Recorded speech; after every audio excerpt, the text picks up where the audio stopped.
Bab 218 Menikah. Kamu berlatih, kami hadapi. Semuanya melihat Sander Ye. Mereka tahu gak lama lagi para super jenius alam semesta nyata akan datang ke alam semesta. Guanxuan menantang Sander Ye. Sander Ye butuh waktu.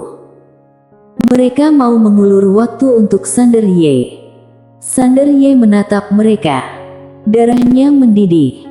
Tezaan mendadak berujar, pergi ke kota para dewa. Sander Ye menatap Tezaan, kota para dewa. Tezaan mengangguk, untuk melawan dewa nyata, roh alam semesta utama menciptakan dunia khusus, yaitu kota para dewa. Di sana ada tempat latihan bernama Gunung Pantang Menyerah, tempat berlatih pedang fana, memurnikan tulang pantang menyerah, garis keturunan iblis gila, dan tekad yang tak terhancurkan. Sander Ye memicingkan mata, pedang fana, tulang pantang menyerah, tekad yang tak terhancurkan. Tezaan mengangguk, sesudah Kaisar Pedang Agung, ada ranah lainnya, yaitu pedang fana. Sander Ye bertanya, di generasi muda alam semesta nyata, aku di level apa?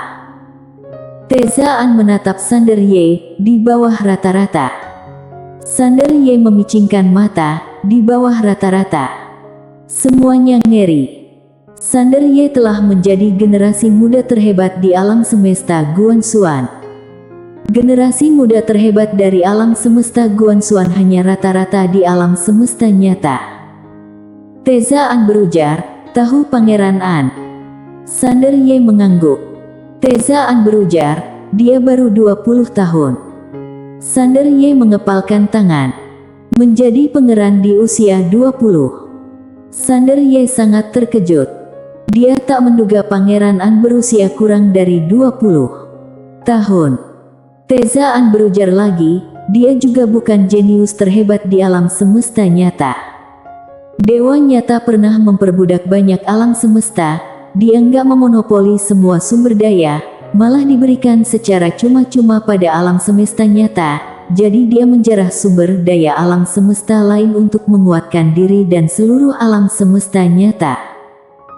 Dia berujar lagi, contohnya alam semesta Guanxuan, kini nggak ada seorang pun kecuali ibumu yang ada esensi jiwa. Tapi para praktisi alam semesta nyata menggunakan esensi jiwa sejak lahir. Sander Ye tampak tegang. Semuanya diam dan tegang. Mereka tahu kesenjangan alam semesta Guanxuan dan alam semesta nyata, tapi nggak tahu seberapa besar. Toh ada master pedang dunia di depan. Tapi kini sesudah mendengar ucapan Tezaan, mereka menyadari besarnya kesenjangan itu. Tezaan ragu-ragu sekian lama, akhirnya dia nggak berbicara. Sander Ye hendak berbicara ketika suara misterius berujar, biar ku beritahu. Alam semesta nyata 10x lipat lebih kuat dari yang dia katakan. Mereka sangat mementingkan bakat, pelatihan bakat mereka di luar imajinasi kamu. Selama kamu berbakat dan giat, kamu nggak perlu cemas tentang sumber daya pelatihan. Pelatihan mereka benaran gratis. Sesudah mengatakannya, dia berujar lagi, nggak masalah latar belakangmu nggak bagus.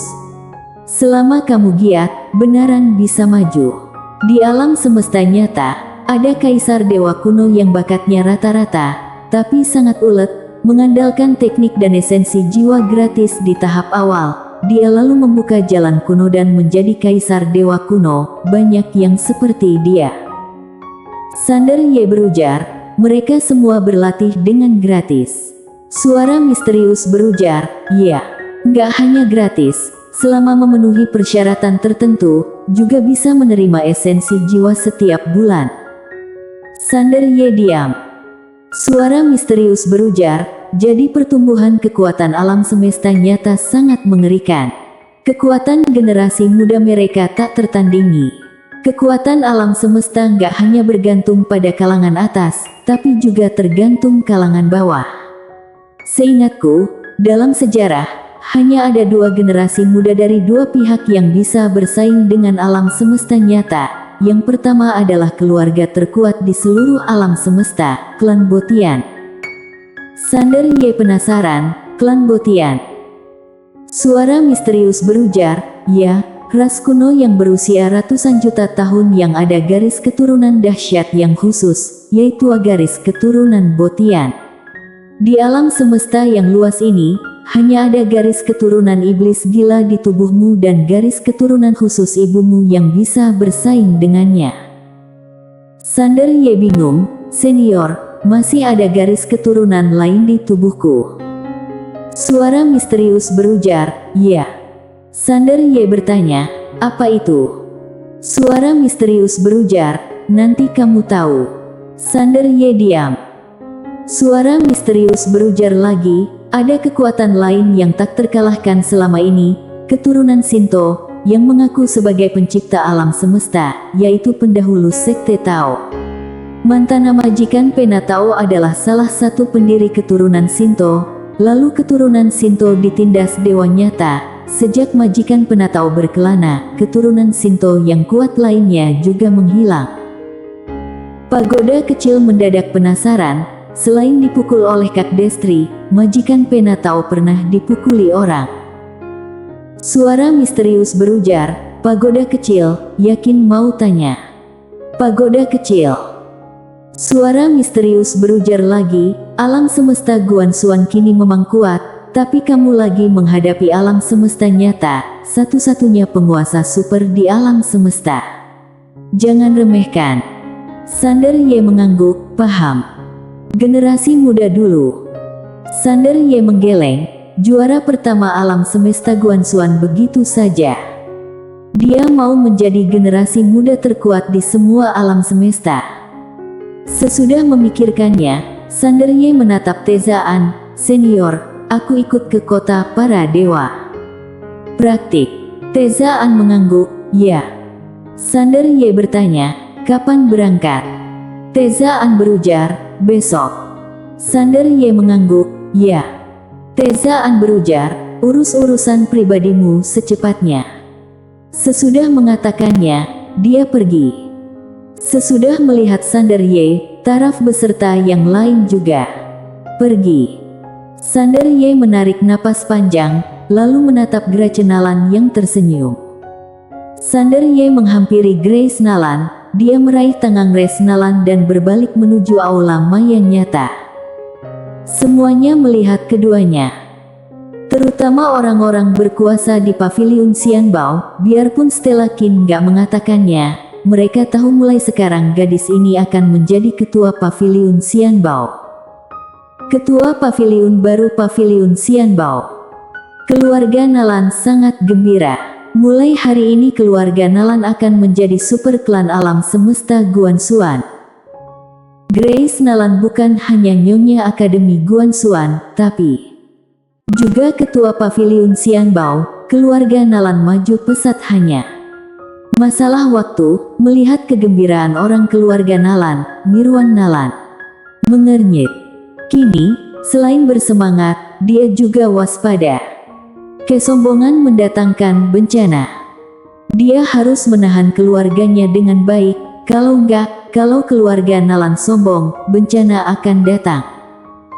Irfan Ye juga waspada, karena keluarga Ye juga mulai sombong. Ini sifat manusia. Toh, Sander Ye selalu menganggap dirinya dari keluarga Ye. Sekarang Sander Ye adalah raja alam semesta Guanxuan, tentu saja keluarga Ye juga akan jaya. Irfan Ye dan Mirwan Nalan saling menatapi dengan cemas. Sulit menahan keluarga.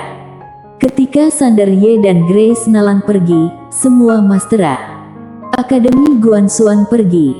Ekali melirik langit. Pria itu mungkin gak akan kembali lagi.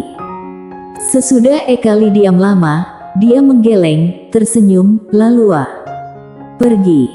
Alam semesta Guanxuan ada majikan baru, saatnya ketua kabinet pensiun. Di kejauhan, Aurora melihat Sander Ye dan Grace Nalan pergi. Sesudah hening sesaat, dia pergi. Maya Ao menatap Sander Ye dan Grace Nalan dengan resah, menyerah. Tapi dia nggak rela. Sesudah diam lama, Sisil Nanling tersenyum lalu pergi. Kalau nggak terlalu banyak berpikir, hati nggak akan perih.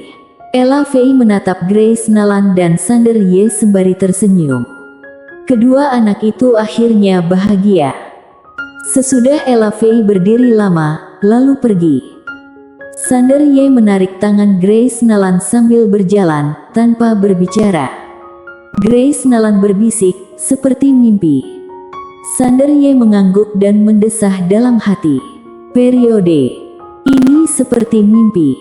Master Pedang Dunia adalah ayahnya. Ketua Paviliun Xianbao adalah ibunya. Dia bahkan gak berani pikirkan sebelumnya. Tapi sekarang terjadi padanya. Grace Nalan berhenti dan melihat Sander Ye tanpa berbicara. Sander Ye juga berhenti. Dia menatap Grace Nalan dan berbisik, "Ada apa?" Grace Nalan tersenyum. Dia membelai pipi Sander Ye dan berbisik, "Kamu menderita selama ini, kan?" Sander Ye memegang tangan Grace Nalan dan menyeringai, "Lumayan." Grace Nalan mengeluarkan tas kain kecil yang diberikan Stella Qin. Dia menatap Sander Ye dan berbisik, "Paviliun Xianbao, ku kembalikan." Sander Ye berujar, "Apa bedanya diberikan padaku atau padamu?" Grace Nalan menatap Sander Ye sembari diam, tapi hatinya senang. Sander Ye berjalan dengan Grace Nalan sembari tersenyum, "Ibu sangat pintar, pasti ada tujuannya dia memberikan Paviliun Xianbao padamu." Grace Nalan berpikir, lalu mengangguk, "Ya." Sander Ye berujar, "Menurut pertunangan, kita seharusnya sudah menikah dari dulu." Grace Nalan terkejut, dia menoleh sembari tersenyum, "Menikah?" Sander Ye mengangguk, "Menikah." Grace Nalan berkedip, "Apa yang dilakukan sesudah menikah?" Sander Ye berpikir lalu berujar, "Menurut ritual kuno, sesudah menikah, harus masuk kamar pengantin." Pipi Grace Nalan memerah, lalu mendadak tersenyum nakal, "Sebenarnya, boleh masuk kamar pengantin dulu tanpa menikah." Sander Ye tertegun, lalu berujar, "Ini, biarpun gak sesuai aturan, tapi menurutku boleh saja." Mendengar ucapan Sander Ye, Grace Nalan malu. Dia mencubit kencang telapak tangan Sander Ye, bagaimana bisa berpikir begitu? Melihat Grace Nalan yang menawan, Sander Ye mendadal merasa bergairah, lalu berujar, "Bagaimana kalau, ayo coba. Aku bisa kapan saja." Pagoda kecil mendadak berujar, "Apa kamu gak menganggap kami manusia?" Sander Ye bersambung.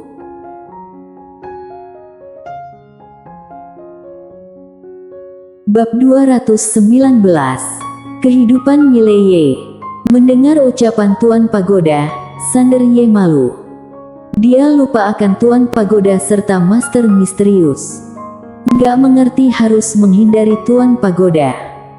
Grace Nalan tersenyum, lalu maju dan mencium bibir sebelum Sander Ye sempat bereaksi. Sander Ye seperti tersengat listrik. Tapi Grace Nalan sudah mundur dan menatap pria itu sembari tersenyum, lalu menangis.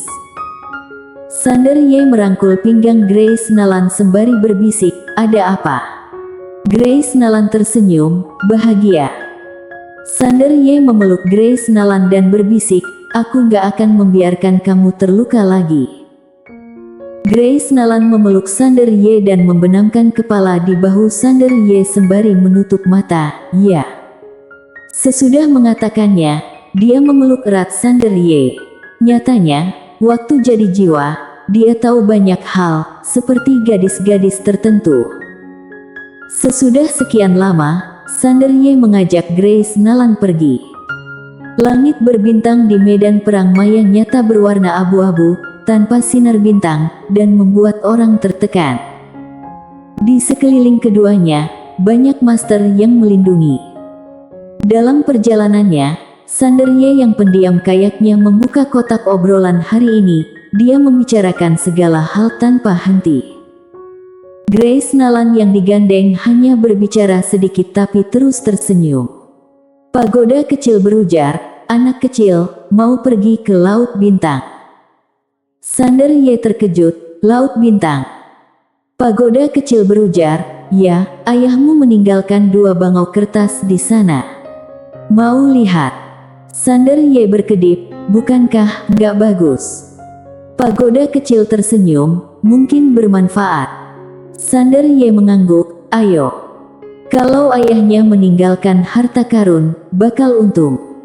Sander Ye bertanya, bagaimana menuju ke Laut Bintang? Pagoda kecil berujar, sekarang kamu adalah Tuan Muda Akademi Guan Xuan. Suruh mereka membawamu ke sana. Sander Ye mengangguk lalu berbalik, pelayan. Seorang laki tua berbaju hitam muncul di samping Sander Ye, apa perintahmu, Tuan Muda? Sander Ye berujar, aku mau pergi ke Laut Bintang. Orang tua itu berujar, tunggu sebentar, kami akan bersihkan tempat itu. Sesudah mengatakannya, dia hendak pergi. Tapi Sander Ye tercengang. Membersihkan tempat. Sander Ye mengernyit, jangan aneh-aneh. Orang tua itu berujar, paham. Tuan muda ini gak suka formalitas. Orang tua itu melambaikan tangan kanan, ruang waktu pun terbelah. Tuan muda, nyonya muda, silakan. Sander Ye mengangguk. Dia menatap Grace Nalan sembari tersenyum, kuajak ke suatu tempat. Grace Nalan mengangguk, ya. Sander Ye mengajak Grace Nalan ke lorong ruang waktu yang retak. Sesudah keduanya menghilang, 36 master misterius yang memegang rantai hitam muncul, 36 orang menerobos lorong ruang waktu dan menghilang. Laki tua itu tegang. 36 orang yang ditinggalkan ketua Paviliun Qin mengerikan. Orang tua itu ragu-ragu, dia nggak mengikuti, karena dengan perlindungan 36 orang ini, nggak ada seorang pun di alam semesta Guan Xuan yang bisa menyakiti Sander Ye. Laut Bintang. Ketika memasuki Laut Bintang, Sander Ye dan Grace Nalan tercengang. Pemandangan indah. Keduanya mengaguminya. Laut Bintang ini dipenuhi bintang yang terang benderang, sinar bintang tak ada habisnya dalam berbagai warna, dan ada pohon purba di sekeliling. Ada banyak orang di sini. Semuanya berpasangan. Ketika Sander Ye dan Grace Nalan muncul, semuanya langsung melirik. Pria tampan dan wanita cantik. Penampilan Sander Ye dan Grace Nalan mengesankan. Begitu muncul, keduanya yang paling rupawan di sana.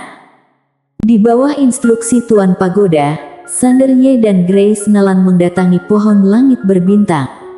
Sander Ye melihat cabangnya digantung penuh dengan bangau kertas.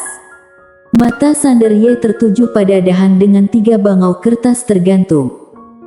Sander Ye bertanya, Tuan Pagoda, apa ini bangau kertas ayahku? Pagoda kecil berujar, ya. Sander Ye tersenyum, lalu membuka telapak tangan, ketiga bangau kertas sedikit bergetar. Seorang pria berjalan dari samping. Dia memeluk 2 wanita cantik. Dia berjalan ke arah Sander Ye dan Grace Nalan. Mata pria itu tertuju pada Grace Nalan. Dia terkekeh, Nona, ayo kenalan, aku. Tanpa suara apapun, sebuah sabit dilintangkan di tenggorokan pria itu. Detik berikutnya jelek.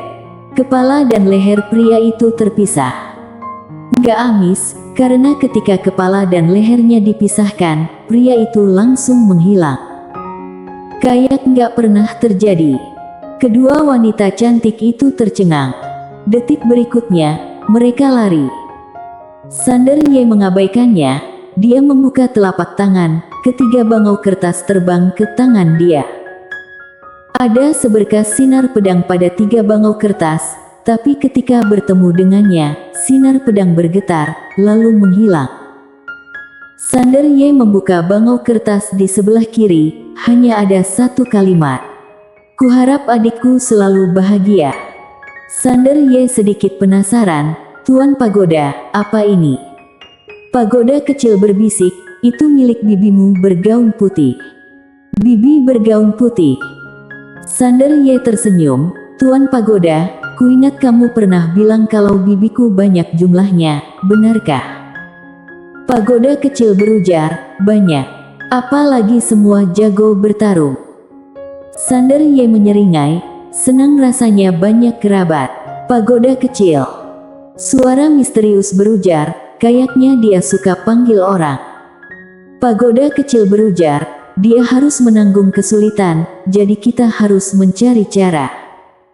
Sander Ye tersenyum lalu menyimpan bangau kertas itu dan membuka bangau kertas kedua.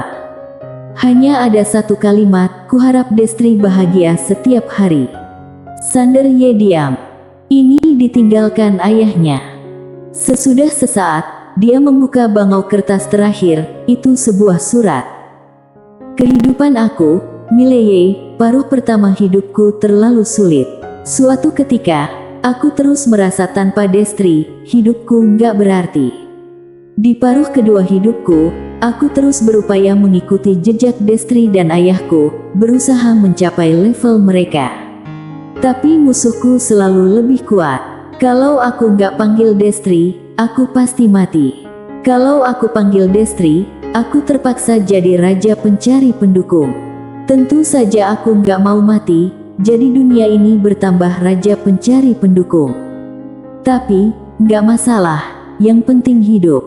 Orang yang bisa membaca surat ini adalah garis keturunanku. Kalau kamu membaca surat ini, itu berarti era aku sudah berakhir.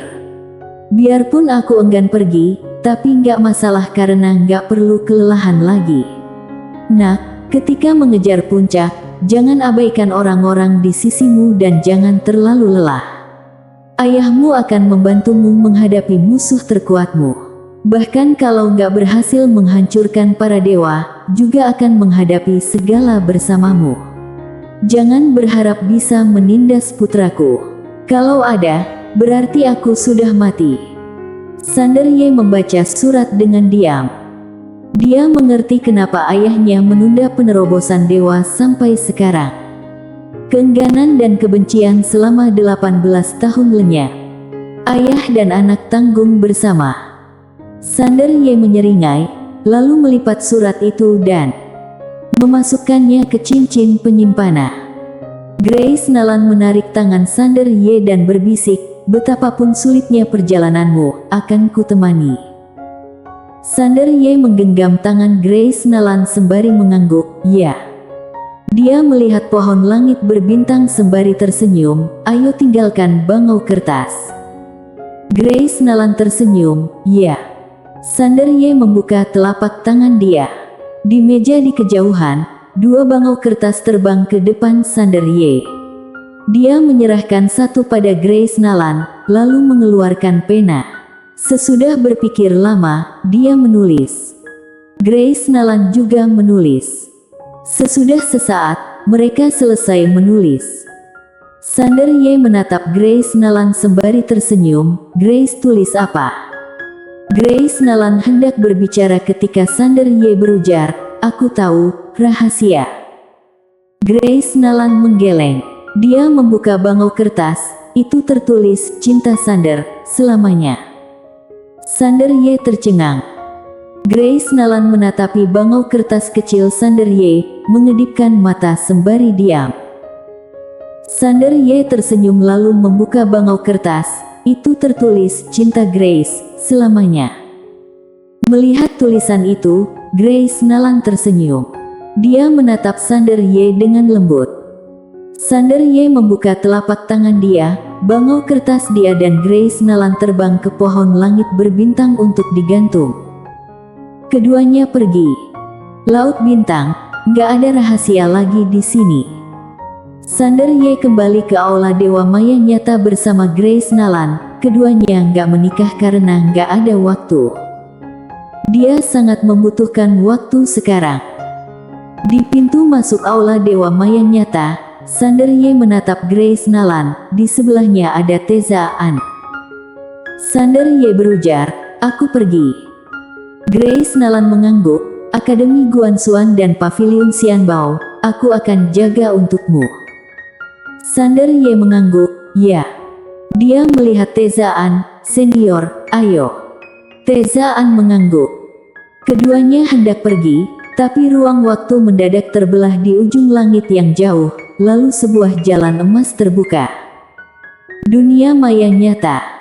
Sander Ye melihat jalan emas dengan memicingkan mata. Datang secepat itu. Seorang pemuda keluar dari jalan maya nyata. Pemuda itu berjubah brokat dan bertombak. Di belakangnya, keluar beberapa remaja. Super jenius alam semesta nyata.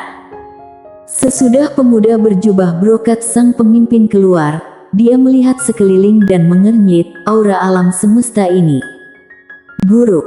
Di samping pemuda berjubah brokat, pria berbaju putih terkekeh, dunia ini kelas bawah.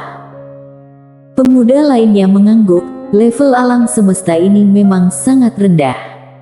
Tapi Dewa Suram menawarkan hadiah 100 juta atas pembunuhan Sander Ye. Mereka bertanya-tanya apa Dewa Suram bercanda. Pemimpin berjubah brokat berujar, jangan meremehkan. Master Pedang Dunia terlahir di dunia ini. Master Pedang Dunia. Para pemuda pun tegang. Mereka asing dengan alam semesta Guanxuan, lagi pula mereka belum lahir 30 juta tahun sebelumnya, tapi mereka tahu tentang Master Pedang Dunia. Satu-satunya manusia dalam sejarah yang menyerang hingga kawasan inti alam semesta nyata. Ini bahkan gak berhasil dilakukan klan Botian. Pria berjubah brokat berujar lagi, Dewa Suram adalah roh alam semesta. Kekuatan dan kebijaksanaannya terbukti. Dia menjanjikan 100 juta esensi jiwa, berarti Sander Ye dari Akademi Guanxuan selaku keturunan Master Pedang Dunia ini pasti gak mudah dihadapi. Jadi, jangan meremehkan. Para pemuda mengangguk.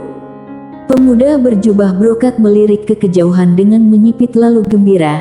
Dibandingkan dengan 100 juta esensi jiwa, aku lebih tertarik pada Sander Ye.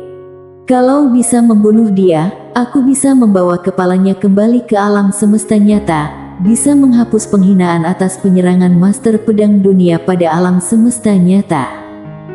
Semua jenius alam semesta nyata ikut heboh. Kalau mereka benaran bisa membawa kepala Sander Ye kembali ke alam semesta nyata, nggak hanya akan menghapus penghinaan waktu ini, tapi juga akan jadi terkenal di seluruh alam semesta nyata. Penghinaan Master Pedang Dunia pada alam semesta nyata sudah sepantasnya dibayar putranya. Pemuda berjubah brokat mendadak maju selangkah, dia pun muncul ribuan kaki. Dia melihat aula Dewa Maya nyata sembari tertawa, Sander Ye, aku akan mengambil kepalamu. Bersambung.